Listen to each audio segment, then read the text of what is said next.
Hi అండి. ఇవాళ topic ఏంటంటే డెలివరీ పేషెంట్లు అంటే ఈ మధ్యన డెలివరీలకి వెళ్తున్న పిల్లలందరూ పోస్ట్ పార్టమ్ డిప్రెషన్తో బాధపడుతున్నారు. ఫోటోషూట్ చేసుకుందామా, లేకపోతే ఎలా ఉందాము, లేకపోతే ఎంత ఫంక్షన్ చేసుకుందాము, బేబీకి ఏం కొందాము, ఏం చేద్దాము అనే దానికంటే కూడా డెలివరీ టైంలో వస్తున్న ఈ పోస్ట్ పార్టమ్ డిప్రెషన్ని ఎలా ఎదుర్కోవాలనే దాని గురించి ఆలోచించుకోకుండా లాస్ట్న మనం చేయి దాటిపోయిన తర్వాత అసలు ఇది ఏంటి, ఎందుకు వస్తుంది అనేది అప్పుడు డాక్టర్ దగ్గరికి వెళ్తే కానీ మనందరికీ అర్థం కాని విషయంగా తయారైంది. మొన్న ఈ మధ్యన మా ఫ్రెండ్ వాళ్ళ అమ్మాయి డెలివరీలు అయితే డెలివరీ డేట్ ఇచ్చారు, గిరిజా రా అని చెప్పి ఫోన్ చేశారు. సరే వెళ్దాం అనుకున్నాను, కుదరలేదు వెళ్ళటం. తర్వాత వెళ్తే ఎక్కడున్నారు అని నేను వస్తున్నానని కాల్ చేస్తే మేము హాస్పిటల్లో. అదేంటి డెలివరీ 1 మంత్ అవుతుంది అంటే లేదు, కొంచెం డిప్రెషన్కి లోన్ అయితే హాస్పిటల్లో అడ్మిట్ చేసాము, బలన హాస్పిటల్లో ఉన్నాము అని చెప్పారు. సరే అని చెప్పి నేను అక్కడికి వెళ్ళటం జరిగింది. ఈ మానసిక వైద్యశాలలో ఆ అమ్మాయికి ట్రీట్మెంట్ చేస్తున్నారు.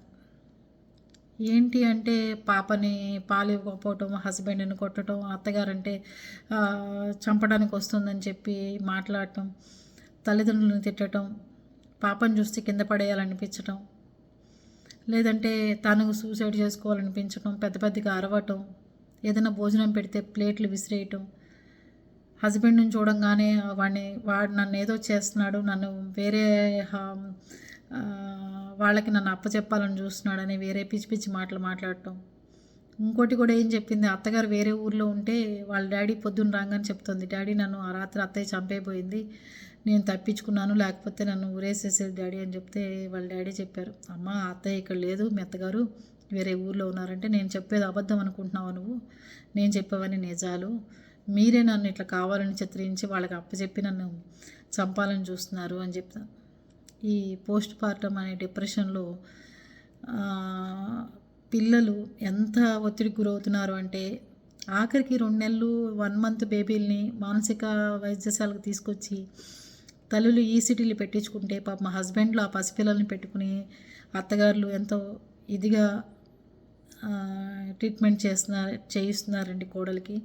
చాలా ముచ్చటేసింది, అట్లాంటి మంచి హస్బెండ్ అత్తగారు దొరికారు ఆ అమ్మాయికి అని చెప్పి.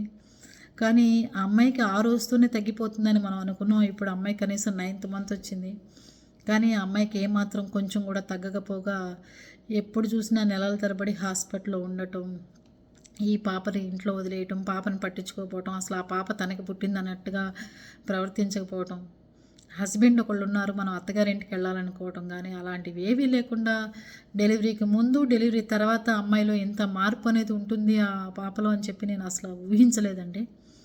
చాలామంది ఏదో చెప్తూ ఉంటారు కదా అనుకున్నాను, కానీ కళ్ళారా చూసిన తర్వాత ఎంత ఒక ప్రెగ్నెంట్ అయితే పాపల్ని దగ్గర తీసుకోకుండా మనసు మార్చుకో, పాపని దగ్గర తీసుకో అంటే మనం ఈజీనే, కానీ తను ఎవరో చంపడానికి వస్తున్నారు, తన మీద హత్యా ప్రయత్నం చేస్తున్నారు, హస్బెండ్ తీసుకెళ్ళి వేరే హౌస్లకి నన్ను అమ్మేస్తున్నాడు, ఇలాంటి మానసిక ఒత్తిడితో అమ్మాయి భయంగా అత్తగారంటే నన్ను చంపేయడానికి వస్తుంది, మామగారు కొడుతున్నాడు, అక్కడ జరగకపోయినా ఊహించుకుని చెప్పటం, ఇలాంటివన్నీ చేస్తుంది. కానీ ఇటు అత్తగారు వాళ్ళు హస్బెండ్, అటు అమ్మా నాన్న ఇద్దరూ చాలా నలిగిపోయి ఈ పాపని ఎలా తగ్గించాలా అని చెప్పి ఈసీటీలు లాంటివి పెట్టించి చేసినా కూడా 9th మంత్ అయిందండి. పిల్ల నీరసించిపోయింది, కానీ ఆ అమ్మాయిలో మార్పు రాలేదు.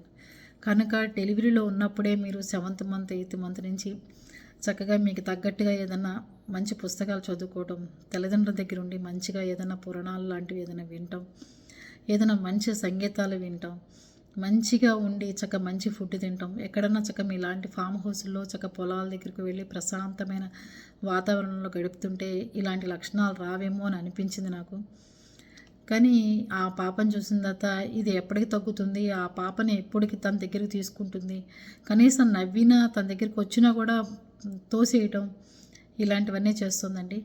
కనుక ఇలాంటి డిప్రెషన్లో ఉన్న పిల్లల్ని జాగ్రత్తగా చూసుకోండి. ప్రెగ్నెంట్ రాగానే ఫోటోషూట్ల కంటే కూడా ఆ మనసు తనకి అలజడి లేకుండా, ఒత్తిడి లేకుండా ఎలా చేస్తే బాగుంటుంది అనేది ఒకసారి ఆలోచించుకోండి.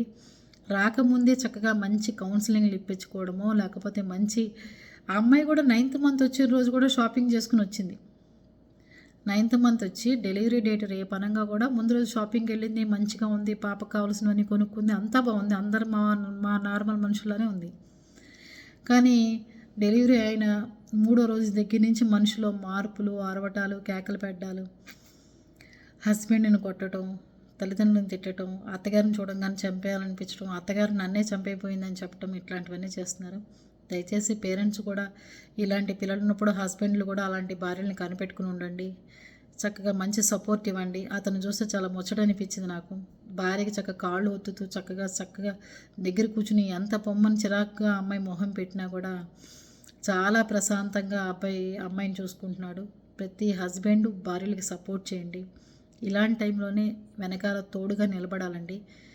అంతేగాని ఇట్లాంటిది వచ్చింది ఇంకా మనం ఎలా వదిలించుకుందామా భార్యని అని కాకుండా ఇలాంటి టైంలోనే అమ్మాయికి సపోర్ట్గా నిలబడితే బాగుంటుందని నాకు అనిపించింది.